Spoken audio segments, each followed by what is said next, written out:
नमस्कार। भर्खरै तपाईले देख्नुभएको यो ठाउँ चाहिँ भरतपुर महानगरपालिका भित्र पर्छ।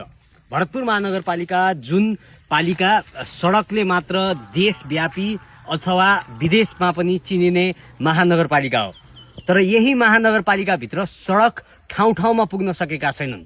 यति बेला म भरतपुर 15 रामपुर क्याम्पसको नजिक छु। रामपुर क्याम्पसको यो शीतल चोकबाट भित्र पसेपछिको रोड हो र यहाँ चाहिँ सडक आउन सकेको छैन। यहाँ करिबन केही घरधुरी छन्, बाक्लो बस्ती पनि छ, तर मलाई ठ्याक्कै संख्या थाहा भएन। यहाँ घर बस्ती हुँदा हुँदै पनि सडक आउन सकेको छैन। यो निकै दुःखको कुरा हो। उतापट्टिबाट 200 मिटर बनेको छ, यतापट्टिबाट 200 मिटर कालोपत्र गरिएको छ, तर यहाँ भने यहाँका स्थानीयहरू धुलो खेप्न बाध्य छन्। हामीले छिर्ने बित्तिकै एउटा होटेलको दिदीलाई सोध्यौं, यो बाटो कति समयदेखि बनेको छैन।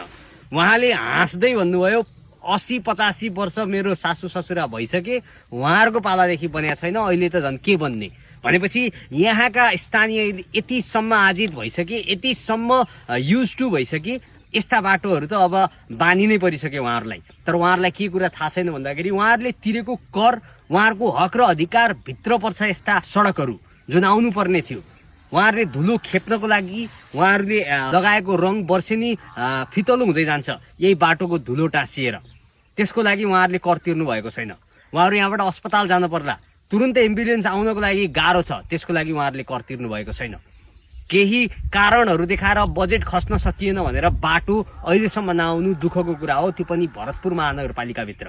यथाशीघ्र यस्ता बाटोहरू बनाइनुपर्छ र बजेट सामान्य कुराहरूले गर्दाखेरि रोकिनु हुँदैन र यस्ता अति आवश्यक कुराहरू र आधारभूत विकासका कुराहरू बन्नुपर्छ, निर्माण हुनुपर्छ। होइन भने अर्को पटक फेरि जनप्रतिनिधि भएर माला लगाएर भोट माग्दै आउने दिन चाहिँ तपाईँहरूको नआओस्, त्यस्तो अनुहारहरू देख्न नपरोस्। यो बाटो छिटोभन्दा छिटो बनोस्। स्थानीयलाई सहज वातावरण दिनु नै जनप्रतिनिधिको दायित्व हो, कर्म हो, त्यो पुरा गरिदिनुहोस्। धन्यवाद।